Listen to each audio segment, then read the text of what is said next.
വർഷം 2500ഓളം ആളുകൾ ഡോക്ടർമാരും എഞ്ചിനീയർമാരും ഒക്കെയായി സൈലത്തിൽ നിന്ന് ഇറങ്ങിപ്പോയി. 1ാം റാങ്കിന് വേണ്ടി പഠിക്കണമെന്നോ 720 മാർക്ക് വാങ്ങണമെന്നോ അല്ല ഞാൻ വീണ്ടും പറയുന്നത്. നിങ്ങൾ ആഗ്രഹിച്ച ഇടത്തേക്ക് എത്തിച്ചേരാനുള്ള ആത്മാർത്ഥമായ ശ്രമം മാത്രം നിങ്ങളെല്ലാവരും നടത്തുക. അതിനെ സെലിബ്രേറ്റ് ചെയ്യാൻ, അതിനെ കൊണ്ടാടാൻ എക്കാലവും നിങ്ങളുടെ കൂടെ ഞങ്ങളെല്ലാവരും ഉണ്ടാവും.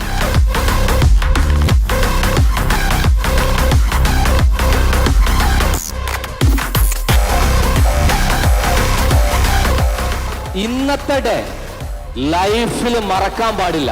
അടിപൊളിയാക്കുക, വേറെ ഒന്നും പറയാനില്ല. ഇനി നമ്മൾ കാണാൻ പോകുന്നത് തൃശ്ശൂർ പൂരമാണ്. എന്തായാലും എന്നോട് അനന്ത് സാർ ഒരു കാര്യം പറഞ്ഞിട്ടുള്ളൂ. കുട്ടികളൊക്കെ നിങ്ങൾ പഠിക്കുന്ന കോഴ്സ് എനിക്കറിയാം, അത്യാവശ്യം റിസ്ക് എടുത്ത് പഠിക്കുന്നവരാണ് എല്ലാവരും. ഇന്നത്തെ ഒരു ദിവസം അവർക്ക് കൈമൈ മറന്ന് എൻജോയ് ചെയ്യണം, അതിനുള്ള പണിയെടുക്കണം എന്നാണ് എന്നോട് പറഞ്ഞിട്ടുള്ളത്.